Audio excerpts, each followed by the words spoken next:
Got it. Okay. It tells me we're live streaming. Yeah, financials. I'm trying to get back to the. Where'd my Zoom go? What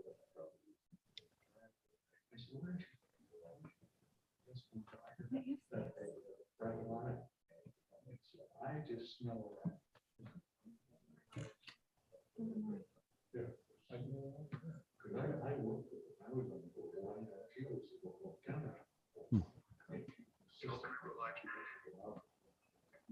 So that's YouTube, so you can get out of YouTube. Got it. So now we're back, right? Yes. All right, sorry for the technical difficulties. I'd like to call the meeting to order. We have an agenda today to work through. I'm going to change the order of things a little bit. I would like to have attendance taken to confirm a quorum. So Ellie, if you could run the attendance, please. Craig Leggett, Here. Michael Biddle, Brian Campbell, Mike Wild, Ginny Sullivan, Here. Mike Grasso, He's connecting to audio. Dan Bruno, Here. Mary King, Here. Nick Caimano, Here. Dave O'Brien, Here.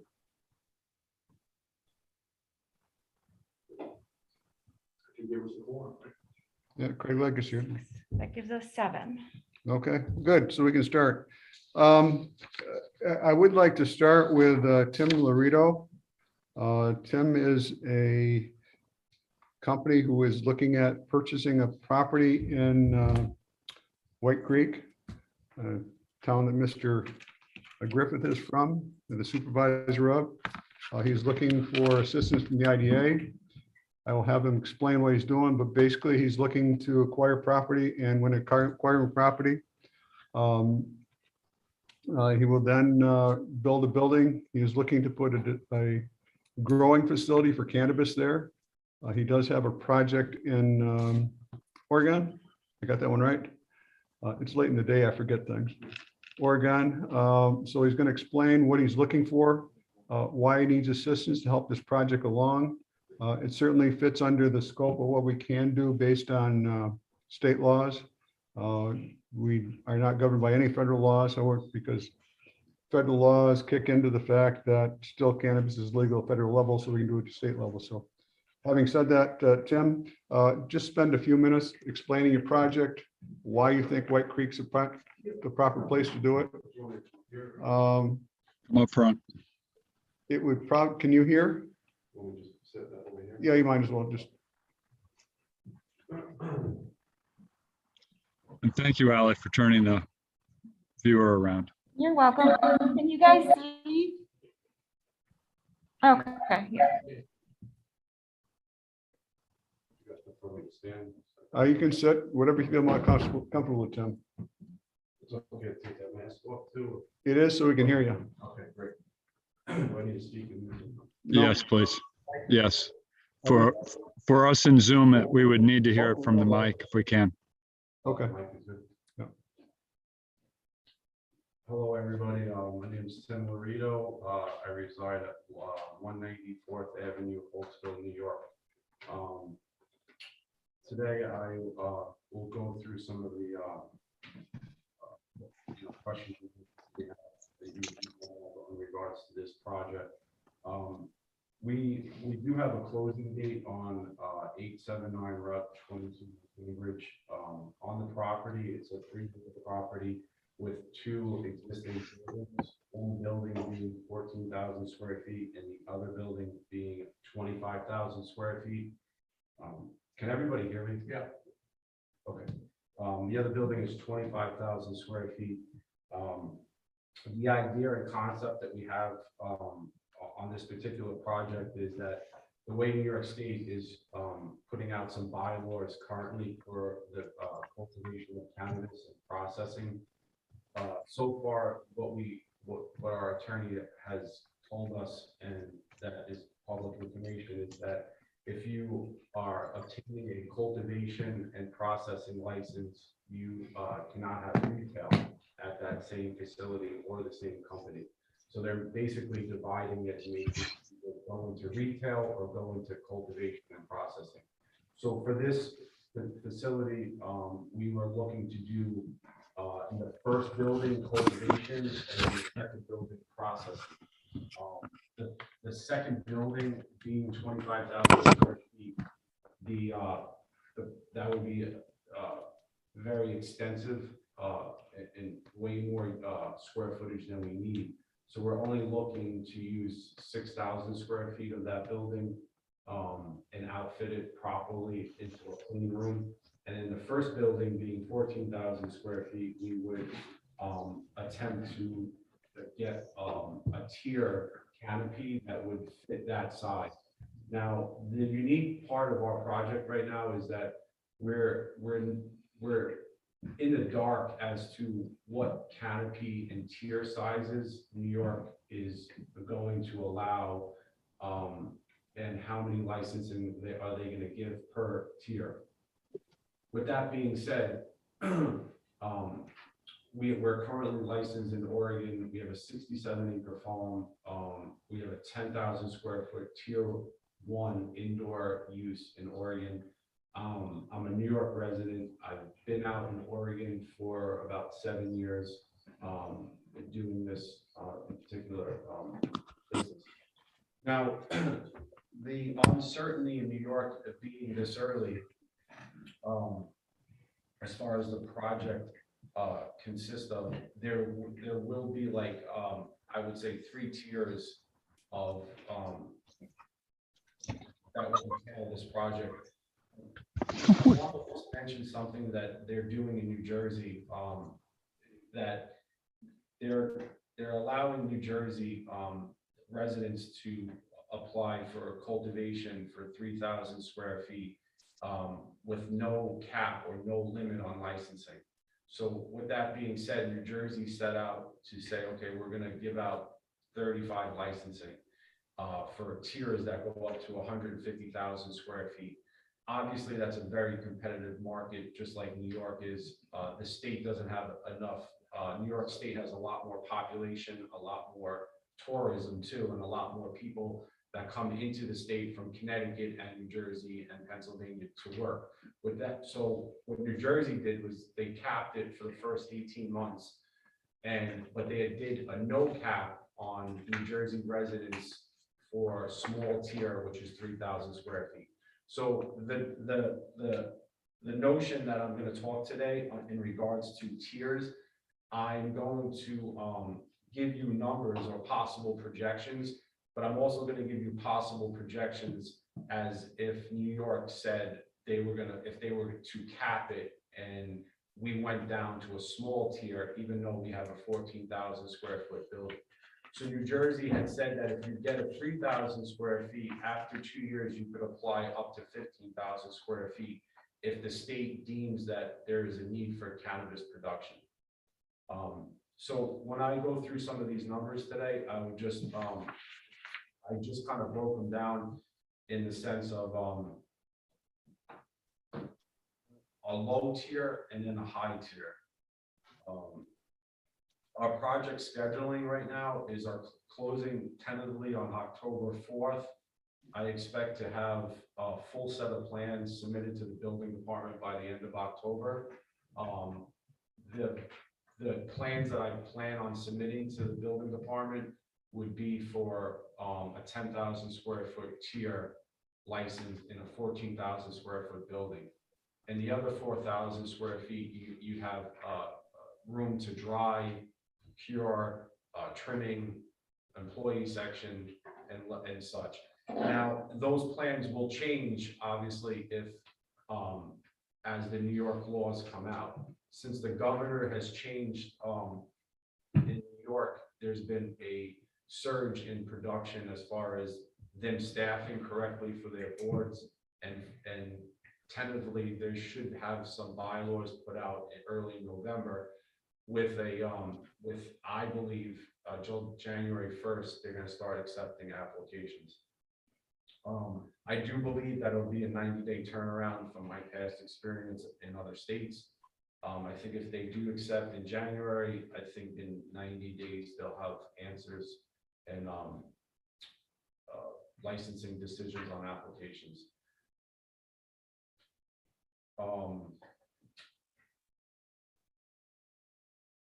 So in regards to state approvals and processing, that's still obviously a gray area on the parameters. A lot of the information that I'm going on is based off of the other states that have state legalized and New Jersey that have just recently put out their bylaws.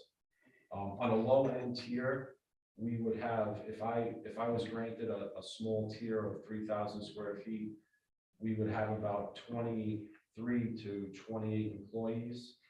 A middle grade, if we were granted between 5,000 square feet and 7,000 square feet, we would have about 32 to 37 employees.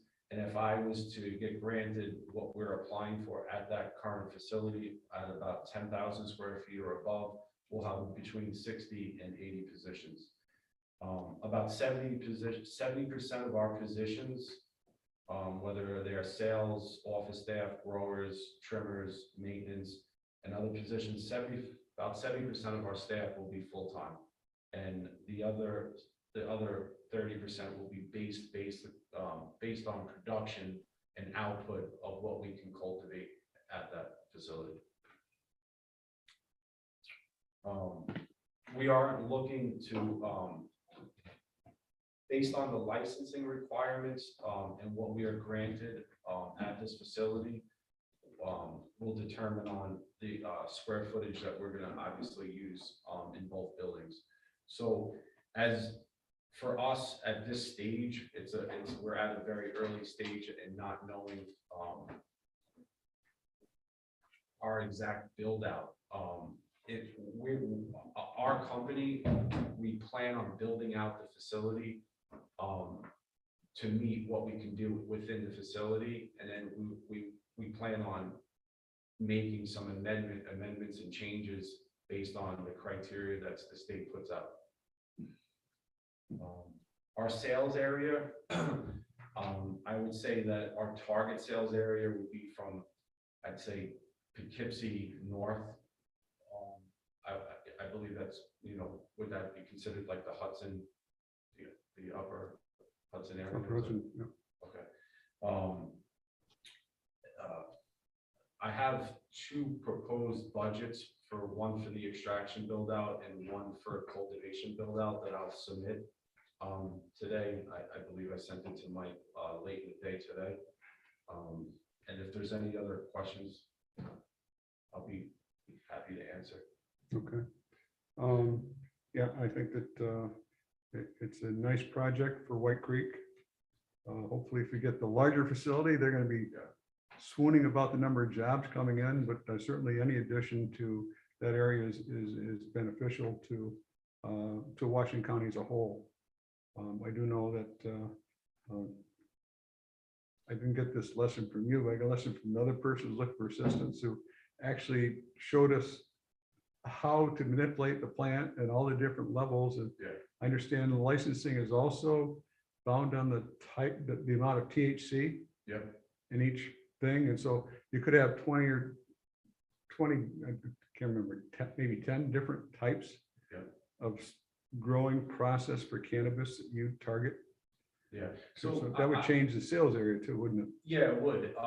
The cannabis is very unique in the sense of what I've done. I'm more of a small mom and pop type of operation in the sense that I'm more of like the craft beer out in Oregon. You have a selection of craft beer, and it's very similar to the cannabis world.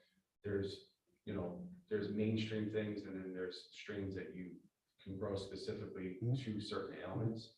So we're more, you'll hear as the upcoming months and more cannabis cultivators come back to the East Coast from the West Coast, you'll see that there'll be a large amounts of organizations and companies and individuals buying bigger buildings that are like 50 to 100,000 square feet. And then there'll be people like myself that grow more of a niche market and look for smaller square footage places because we grow a particular, we don't really look for volume, we look for more high quality.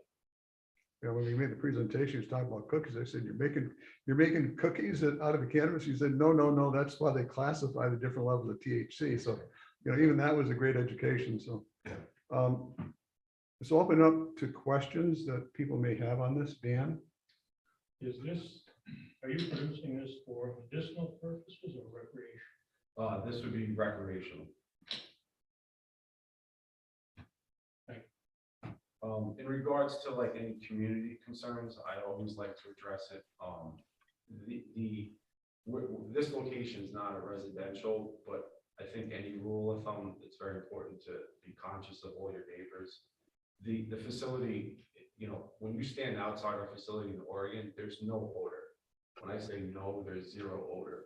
We use carbon filters and special HVAC and dehumidifiers. Everything is very conscious of smell. So I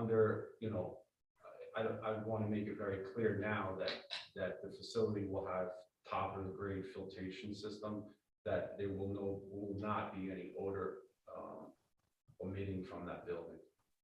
You're currently working, I think I've said this to you before, is you're currently working with Attain, who is a medicinal producer, who's currently putting on a facility next to theirs up in Chester, New York, to go into the non-medical marketplace. Yeah. So we are sort of aware with it. So we have participated in projects with Cannabis One. Nick? Well, actually, I had the same question that my cohort did. It's amazing to me that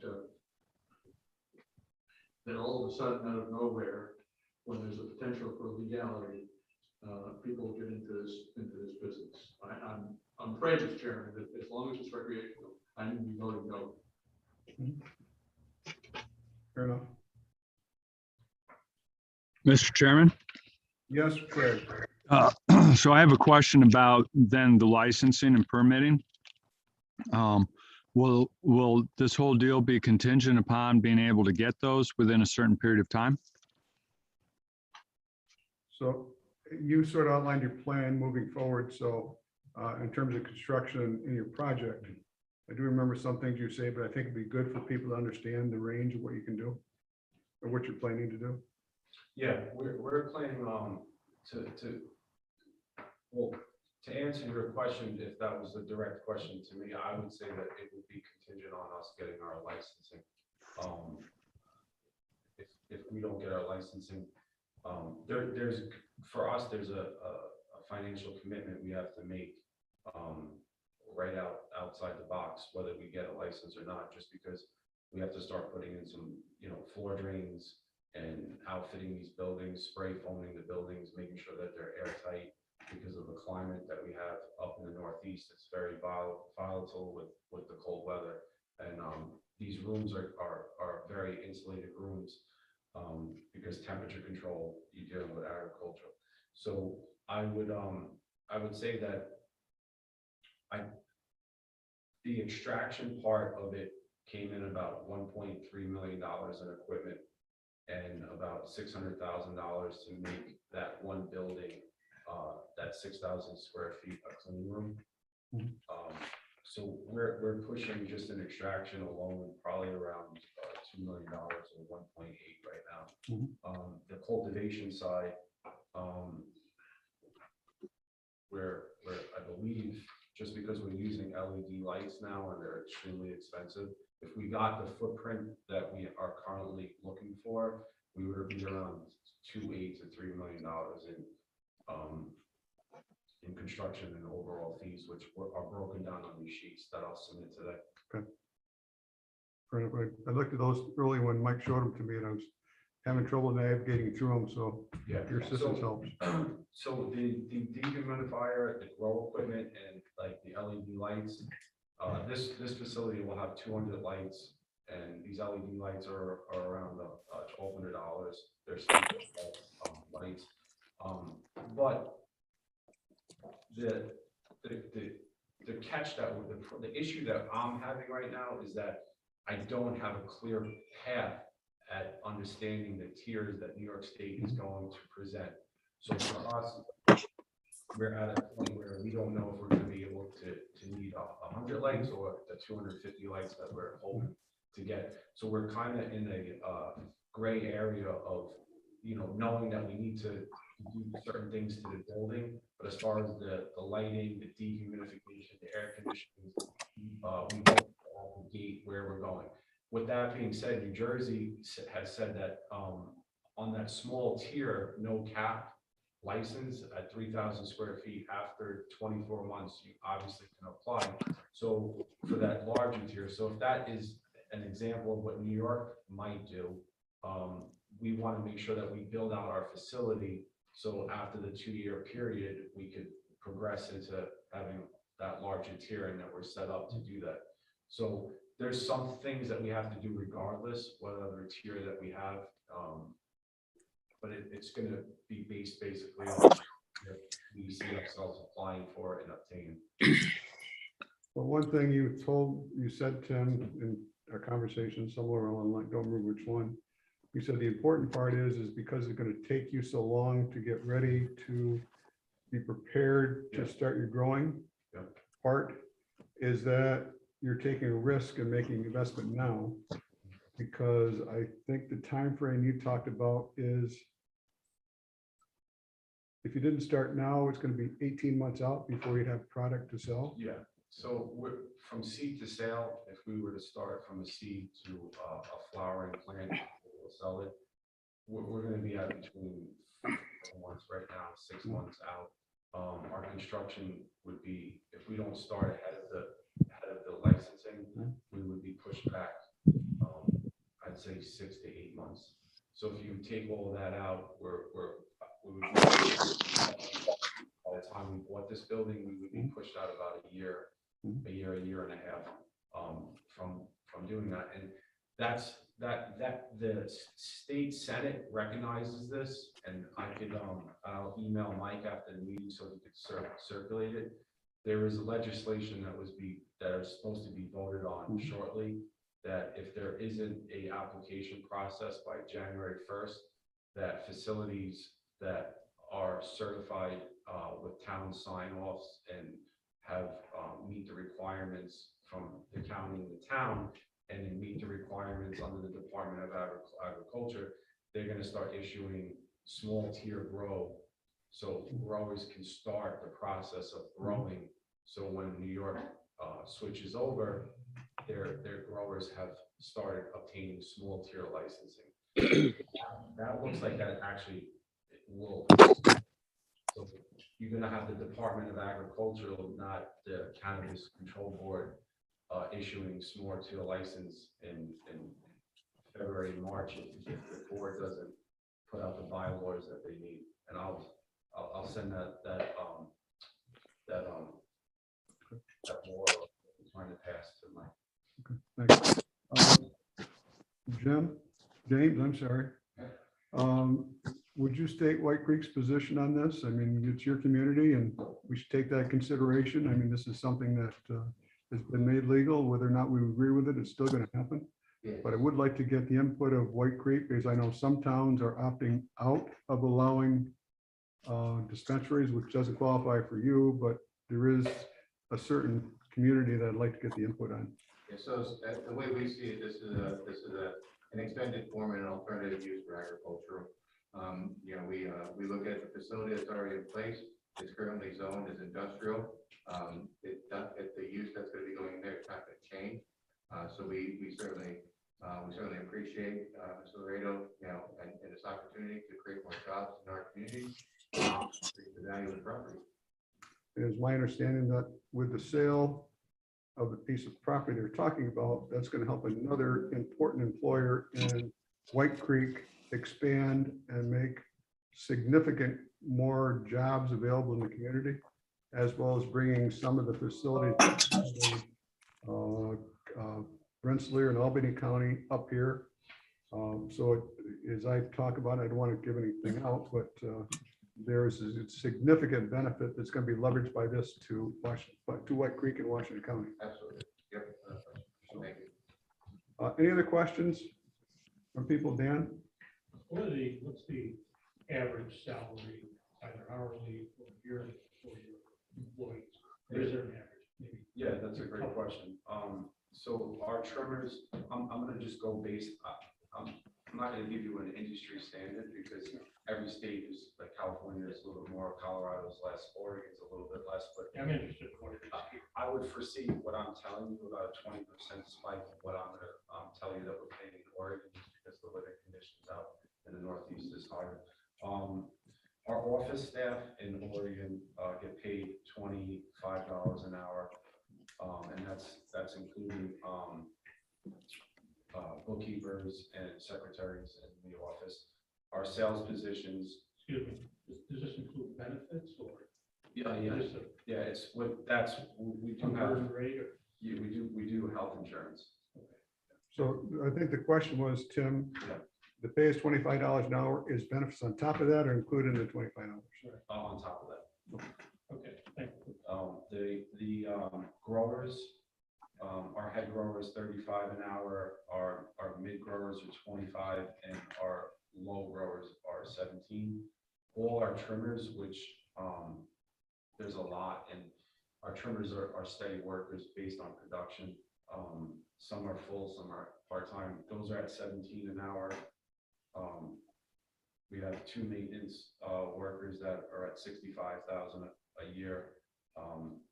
But their job varies into cultivation and that. So basically anywhere from 17 to 35 being the highest.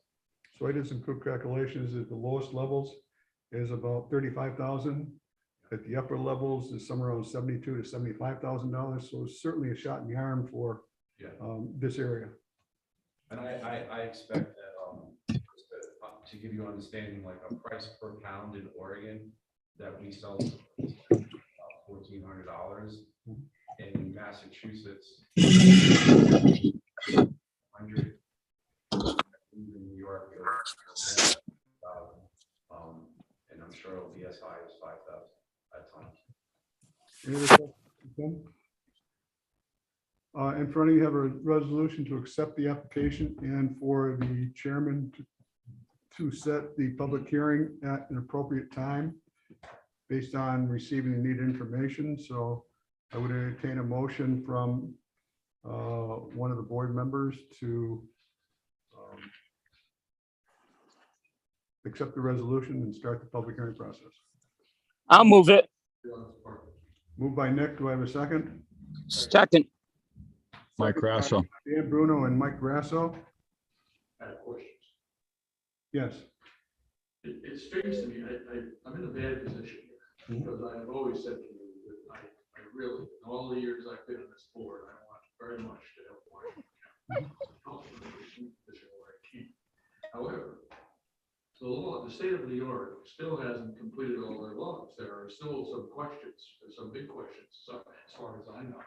Are we putting ourselves in a bad situation, voting on something in which we're not even sure what the laws are going to be in the state that we're talking about? That's my question. I just happened to have that question the other day from my own town board. And it's a mass investigation. As I understand, the laws are in place. It's the implementation that's an issue. Is that correct, Tim? I don't want to overstate, but that's my personal research. The laws are in place.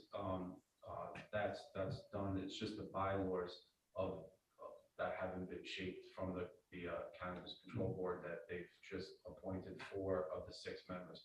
So the MRTA, I believe, have set the laws that that the towns and municipalities can look at. The only thing that they have to do is either opt in or opt out by December 31st. But as in regards to cultivation, there are some laws that are written that some of the municipalities don't have the right to reject on cultivation, on retail, lounges, and stuff in the public, correct? But there's some stuff that limits the municipality's ability for cultivation.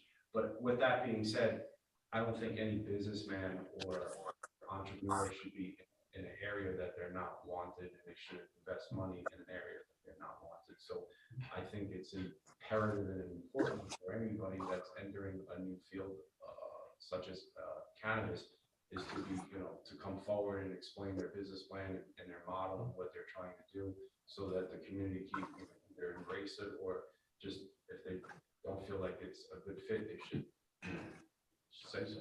So just to address something hidden, because this conversation, cultivation is not does not an opt-in or out of the of a community. Correct. That is between the state and the cultivator. The second is dispensary, and the third is smoking dens. Yeah. For lack of a better word. Smoking dens and dispensaries have to be approved have to be opted out if people don't want them in their communities. Yes. It's automatic default in, okay? So that's a process. I know that I have personal feelings about the use of cannabis for not just cannabis and lots of other drugs, but I don't think my personal feelings should come into this decision, because to me, it's a decision of the board to help economics. So did you have more? That's really not so, but would you be in this if this was, medicinal and not entertainment? Would you be doing this? Would you be entertaining, spending money and sticking your neck out if it was medicinal only? My personal view on cannabis, if you're asking me, is that I don't particularly use cannabis, but my mother used it for cancer and beat it with it. I have a different attitude and a different view of cannabis, because I've seen what it benefited me and my personal family. Right. But as far as a daily use of it, I don't personally partake in it. It doesn't affect me. I don't ask you. No. I'm asking whether you would go into business. Yes, if I had the $5 million bond to put up with the state of New York, and I could have achieved to get one of the 6 medical licensing that they issued in the state, I would have been there the next day. New York State did not allow for anyone on a small tier to come in and even closely obtain a medical license without having put up $5 million in escrow, and the pocket of people that were picked were, you had to have a lobbyist and a high-power attorney. Well, I'm sorry about your family, and I'm glad, I hope things worked out, and I would be behind you 100% if that is the case. Thank you. Dan? I was just gonna say, we, on the planning board in Linsville, we had an entity approach us and wanting to do the dispensary, et cetera, and they themselves backed off because they're not sure, as you stated correctly, that segment is up to the local municipality, whether they opt in or out to allow that. So, I mean, for what that's worth, you're right, that aspect of it is under the control of the local municipality, at least now. And New York State hasn't, at least 2 months ago, when this entity came to us, had not formulated their law and such. So that's why they didn't back out. They put it on hold.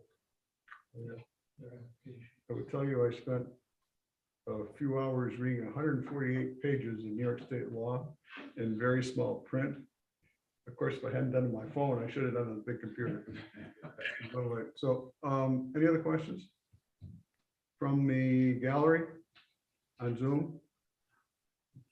So remember, we are just voting on accepting the application, proceeding to public hearing. This is not the approval process. We will have, after you hear the public's input, have the ability to do that. I would ask for a roll call vote on this, please. Craig Leggett, Yes. Ginny Sullivan, Yes. Mike Grasso, yes, Ian Bruno, Yes. Mary King, Yes. Nick Caimano. I don't think you meant what you said when you said that, because you, Mr. Chairman, because that would mean that anything for money, but I understand where you're coming from. I vote no. Dave O'Brien. Yes. Carries. So proceed to set public hearing. We have some issues to resolve on the application. After that, I'll be able to set the public hearing, which we need 10 days notice on. So just so your expectation, it's my understanding you're not doing a mortgage. No. Okay. No mortgage. I will, before we get to the public hearing, we will talk about mortgage tax because there may be circumstances if you, well, that's the question. If you're strictly using cash, you're not financing any other way. Yeah. no. Okay, and that's not subject to mortgage tax. That was the easy answer. So we have some time for the sales tax and stuff. So I thank you for coming. I'll look forward to going from there. Thanks for having me, guys. Okay, Tim. Next item on the agenda is, I'm moving up as Craig Darby is here. We also have Zach Middleton and Neil Orsini here. This subject is a professional marketing of the dewatering facility. It's in process of being transferred from Fort Edward LPDC to the IDA. I believe, in my professional opinion, we need more marketing oomph. We need more contacts. We need a different approach to it. We have a lot of interest, but we haven't been able to close the deal. So we need to take a different approach. After discussing the input with various people on who the best people in the area would be to market this, we've had recommendations that Craig Darby and his group CBRE are very good. They have nationwide locations. They will be putting together a marketing products for us. So that takes a little bit of our goals away, is to produce that information, get it out there. So this, since Fort Edward LPDC is still the current owner, reason why Zach and Neil on the phone, because they would have to be the signer of the agreement. And I've talked to them individually. They are in agreement. We need another approach, but I wanted to have them here to listen. So Craig, tell me what wondrous thing CBRE is going to do for us should we decide that you're the proper arm to market it. Well, what Kyle Ruckert and I, who couldn't be on the Zoom call, something had come up, so it's just me going through this. But we met Dave and Mike Ostrander there at the site, and I think everybody is aware and understands the best opportunity for someone there is the rail, the access to the rail, the number of rails that are there, and in general, the entire site. So what we have in our group, CBRE is the largest real estate company in the world. We're across the US, we're in Canada, we're across the world, we're in multiple markets. But what Kyle and I thought would be very beneficial is we have a SPG group, which is a special properties group that has, they utilize properties that are, whether they've been marketed by other brokers or just in general, they have clients that have specialty needs, whether it's rail, whether it's certain square footages requirements, special power. It's a specialty group that have clients or understand companies that have these requirements that are tough to find, whether in New York State or across the country. I know Kyle and I had mentioned that the rail is the driving force in what that property has. I know the canal is there, but the real driving force is the rail, the access to the rail. So ultimately it would be someone that would have the best use for the facility, with someone that would, whether their business is transporting, I know the PVC pipe company was there, in biomass and things like that, but our focus would be on, engaging this SPG group and really going out to market of trying to find these companies that have that rail need. Okay. And we spent a lot of time with them. They did take a tour of the site. So we're looking at that, and I'd like to open up for any questions you may have of Craig. Dan? Thank you. So you have a list, any prospective buyers, if you will, customers, clients that you would market this to, or? I don't have a list created at the moment, but we would put an ultimate list together of what type of businesses that we would focus on. What is helpful is reaching out. What we would do, if and when we were engaged and listed the property, we would go to the special properties group and ultimately make sure that the brokers were aware of this opportunity. And then, of course, have them engage their customers or clients and have them be aware of, what's there and what ultimately could be done there. Thank you. So you have a network of marketers, so to speak. We do. And that's kind of where that specialty properties group is in. We would have a network that we would go to instantly and try to engage, whether it's the brokers.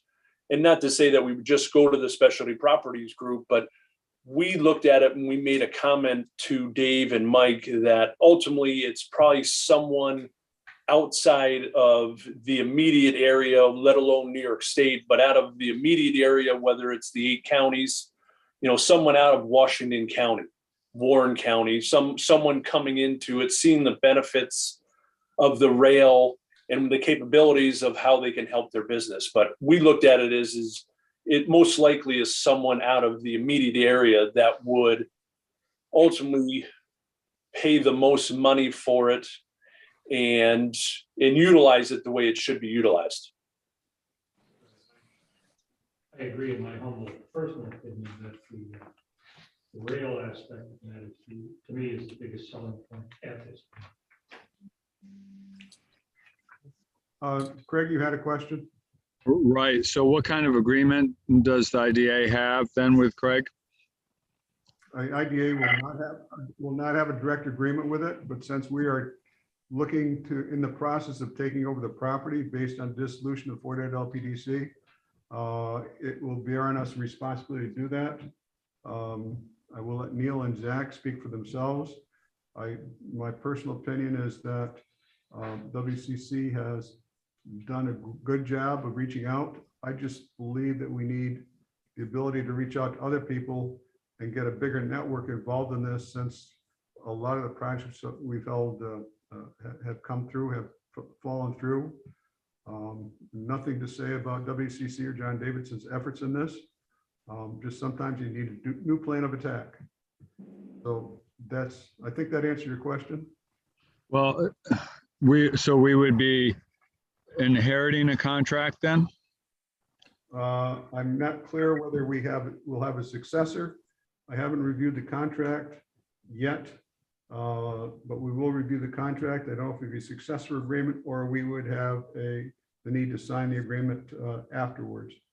I'm sure that Craig Darby would prefer to have that resolved before he undertakes the marketing. I'm sure. Good. Thank you. Zach and Neil, do you have questions for Craig or the group, and thoughts, opinions? I don't. Neil Orsini here. I don't have any questions. I'm supportive of the move. I don't have any questions. I think it's a wise move to get the property in a national audience, especially with a lot of things going on in the rail world right now between CP and Canadian National Rail. I think that being on a CP main line will give it some more looks now, especially with their new pickup of more rail in this area and in the Midwest. So I think it's a good move to get it on the national stage and try to get it out of, basically right now our marketing's been very limited.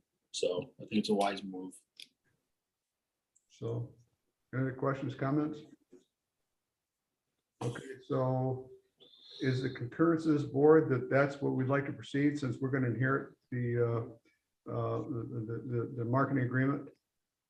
Dave, Yes, I have to recuse myself. We insure a division of CBRE, and I'm a client of Craig's.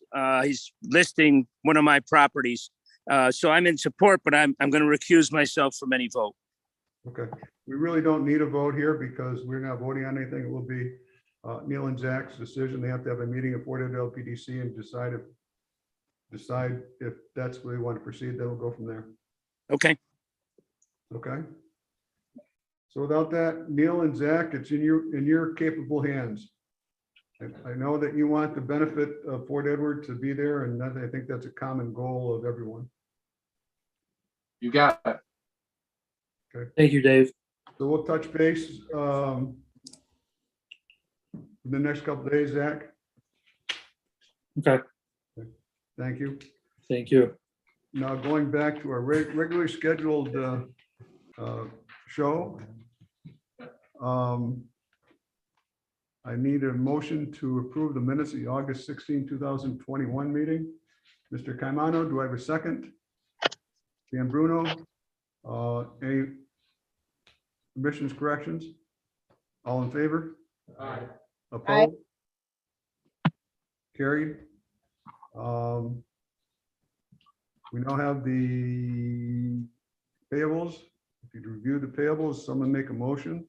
I will remind you, as I generally do, is that Weston and Sampson are reimbursable. We need to pay them. These are the last two bills. We need to pay them so we can get reimbursed. So I think all but $2,000 or $3,000 will be refunded to us by reimbursed to us by National Grid and USDA. And so we'll go from there. So I'll move it. moved by Nick. Do I have a second? Dan Bruno. Any further questions? Roll call, please. Craig Leggett, Yes. Jenny Sullivan, Yes. Mike Grasso, Yes. Dan Bruno, Yes. Mary King, Yes. Nick Caimano, Yes. Dave O'Brien. Yes. Okay. Moving on. We're being successful in collecting the pilot school tax pass-through payments, so that's going well. How many more do we have to come in? Few? Okay. Ooh. Sure. Our problem child's coming up in a few minutes. No. Craig, Executive Director report. Please, and Craig, excuse me a second. I'm going to step away for a couple of minutes and be right back. Okay. Anything happens, I know you're capable hands. Thank you. Executive Director's report, Michael? Yes, thank you, Craig. Good afternoon, everybody. Just a few updates since we last met. It's been a busy month since the August meeting. Sales and Marketing Committee met last week, the 13th, to discuss a variety of different ways to better highlight and expand the IDA footprint. I want to thank all the members for their input. We will continue to meet and look at different ways that we can market the IDA. Happy to discuss those in a face-to-face with anybody who wasn't able to attend or is not a part of that committee moving forward. Some of the meetings that I've had in the last month, Senator Steck, Assemblyman Simpson, Assemblywoman Warner, had a really good conversation with the Director of the Economic Development for the province of Quebec last week to open up that communication line. Canada, as you know, is always looking to move into the U.S., so I'm hoping to open up those lines of communication. The gentleman's name is Sebastian Lanthier. He's seems like a great guy, and I'm really looking forward to making that relationship work. Couple of weeks, I'm meeting with the Deputy Director of the New York State Economic Development Council just to introduce myself and obviously get on the radar there for EDC. In addition to helping Mr. Laredo out with his application, last week I gave a tour of the industrial park to a couple of gentlemen who are interested specifically in buying plot 7 out there for a Biscotti company in Pennsylvania. They're looking to potentially build a building on the grounds there. That seems to be going in a positive direction, so that's something to look forward to down the road. Wednesday morning, Dave and I will be participating in the Warren County EDC's housing conference at the Queensbury Hotel. This is actually part 2 of their conference discussing issues related to housing in Warren County, or I should say lack thereof in terms of housing. I have met with several realtors from the area, in addition to taking a tour of the dewatering facility with Craig and Kyle. I've met with several realtors in the area, again, just to introduce myself and continue to expand the IDA footprint. All very receptive. A couple of them want to introduce me to a couple of local developers, so I'm looking forward to having those meetings. And then finally, as I mentioned, met with Mr. Laredo back in August about his project in White Creek. So looking forward to getting that application. It was approved. Looking forward to getting that process moving for him. I'm happy to answer any questions or comments from any board members. My comment is I missed your meeting. I totally forgot it. I'm sorry. No, I completely understand. You might, I don't. I just didn't. You gotta follow me up because I'm counting. Yeah. And that's all I have. Thank you. Any other questions comments for Michael? Too many Michaels around. I'm tired. I gotta say 1, 2, 3, 4, 5 and go from there. Allie's got I'll figure my own way. So I was anyhow, confused with one other Craig. Wow. we have another Craig. No, I was confused having one other Craig. I can't imagine with all the Michaels, but So I will say that Mike's been doing a good job getting out and meeting people and talking to people. Still a long way that we need to grow into in terms of getting our work out there. I was encouraged that Andrea Hogan, who was the chair of economic development in Washington County or Warren County, we had a meeting with her, Jim Siplon, Laura Oswald. That went pretty positive. Sorry if we covered that. I just didn't know, but we're talking about with ARCC moving forward to get our word out there. We felt that as a single entity, that using the broadcast arms of both EDC and the ARCC and working together is going to be better. So more news in the future. Thanks, Michael. Thank you, Jake. Craig, Weston Sampson update was completed. Could you give us an update on that, Craig, please? sure. And back me up here with anything. That Weston Sampson last week on the 15th, 13th, we all met. They had submitted their final report. It had undergone revisions as per feedback from this group and others that had been involved.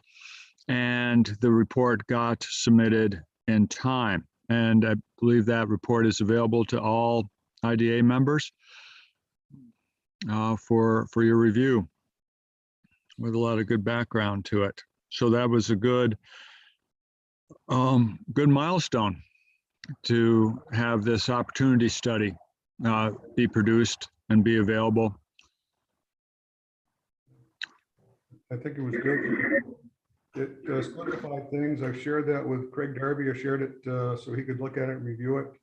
He's reviewed it, had some comments on it, but I think it's been good. So we'll see. I'd like to thank Weston Sampson. I think they did do a good job on pulling it all together. They put a lot of work into it, and it hit the deliverables and what we had hoped for when we set out. Okay. Good. One of the biggest pluses is the minimal cost to the IDA. Absolutely. Absolutely. That's a good document, but in addition. Good. Any questions? We'll make sure that's available. It's a link. It is 300 and some odd pages long. The first 70 and the last 2 are the most important ones. So. I hope everyone reads the first 75 or whatever it is, and the last two, because they're important. I slept through reading the demographics. I did read most of the other report, but they did a good job. We actually found through Beth Gillis and Laura Oswald, myself, and other people read it, some significant places where they sort of misunderstood the goals. We'll go from there. All right, today is a red letter day. If no one got my emails, TDI's project was approved by NYSERDA. They will be proceeding with the project. As a reminder, it is $189 million in guaranteed revenue to Washington County and the 7 towns in Washington County, the 5 school districts, the county, as well as the IDA received economic benefit payments in terms of $4 million to work with economic development. So I thought that was fantastic news. I actually, through Mike, got a premise that it was coming. Previously, it was coming because someone in NYSERDA, well, sort of whispered in his ear. So that's very good news. Very good news for the IDA. Very good news for everyone else on there. Yes, Nick. We were just talking here, will Warren County at least get a commission of some kind? We'll see what we can do. I had enough fun getting it to this point. I haven't thought about the future yet. That was a long negotiation, and the really benefit of it was holding out and getting the guaranteed host benefit packages for school districts, for the towns. But as importantly, $4 million that the IDA can use for economic development. So that was a sweetener. I think that was my bribe because the line doesn't go through Hampton. So anyhow, just kidding. Okay, any other questions on that? Non-payment of pilot, ICC4 still has not paid their village. Okay, and so I think according to the resolution, we have until the 30th. If they don't do it by the 30th, they are going to pay it by the 30th. We will start recapture of everything. Need a motion? No, we already passed that last time, so we have the resolution. I just want to make sure we knew the status. Delineation update, we're in the final throes of getting it done. NCES did the final revision so that it's going to the surveyor to get the surveying done. So we'll have it so we can do the meets and bounds. And Mr. Connell didn't retire. Excuse me. Mr. Connell is retiring as of the end of the year. So he's looking forward to getting this done before he retires. I'm expecting. So hopefully we can put the pressure on. We've been talking to Tom Jarrett and making sure they get that done. So we'll see. I have an order of operation, Kara. The next item on my agenda is a transfer grant. Now, do we have to have the CDC approve the resolution first, or can we approve then go to CDC? You can approve it. It indicates that it's the CDC is intending to grant. So that's fine. Okay. So sent out today was the grant agreement between CDC and Washington Civic Development Corporation. We need resolution. We need a resolution to accept, a motion to accept that.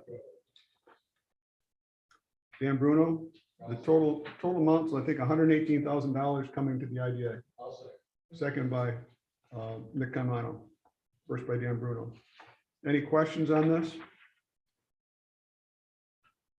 I'll probably need a roll call on this one. Let's do the roll call, please. Craig Leggett, Yes. Judy Sullivan, Yes. Mike Grasso, Yes. Dan Bruno, Yes. Mary King, Yes. Nick Caimano, Yes. Dave O'Brien. Yes. I have an executive session scheduled What I would like to do is to go to the CDC meeting, get that done, and then come back and have the IDA do we have their executive session. So I would intend a resolution to, what do I want to do? Recess. Yes, until the completion of the CDC meeting. So we're gonna have such resolution, please. Motion by Nick, second by Dan. All in favor? Aye.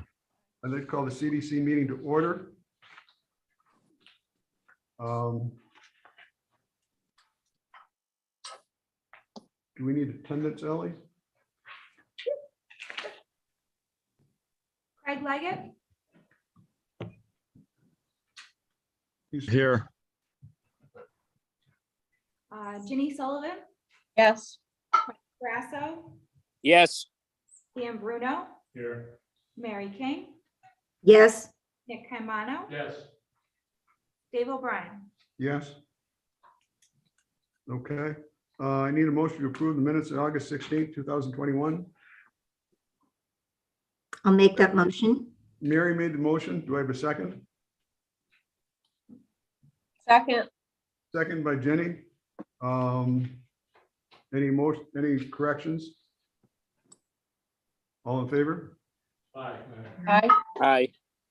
The other item of business, CDC payables. I'm sure this is something that Kara would like to get. It's their legal bill for the Highland Meadows grant at the Glen.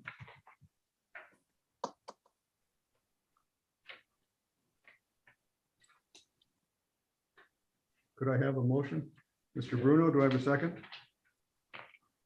I'll second. I'll second it. Mike Grasso and Ginny, I think, seconded it. Roll call, please. Craig Leggett, Yes. Ginny Sullivan, Yes. Mike Grasso, Yes. Dan Bruno, Yes. Mary King, Yes. Nick Caimano, Yes. Dave O'Brien. Yes. That carried. The other business, the grants of the IDA, the other part of the IDA grant, or the CDC grant to the IDA. I have a resolution in front of you. Could I have a motion on that, please? I'll move. Motion by Nick. Do I have a second? I'll second. I'm getting to hate Zoom meetings again. Yeah.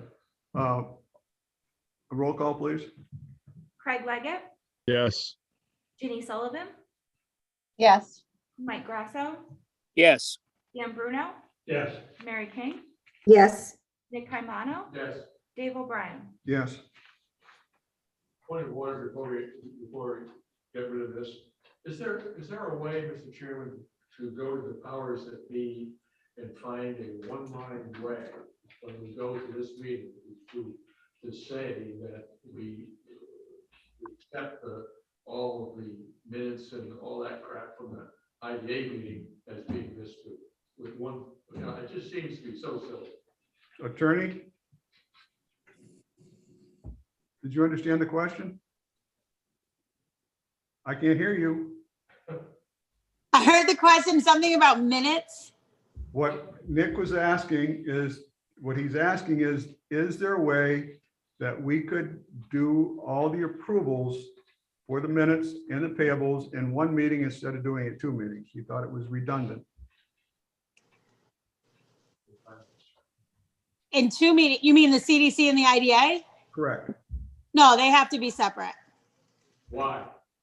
because they're 2 separate entities. You don't have to have a CDC meeting or an IDA meeting every month if there's no business to report. But it just gets complicated because they're 2 separate entities. And if somebody has to make a recusal or something like that, you would have to open up both meetings together simultaneously, and the minutes would have to reflect that as well. Put in my complaint. I will. Noted. Thank you, Kara, for your professional opinion. I'll adjourn the the CDC meeting and call the IDA meeting back into order. I will accept a motion to go into executive session to discuss both personnel issues, legal issues. So moved. So moved by Mike Grasso. Do I have a second? Nick Camano? Okay, can you take us out? Ally?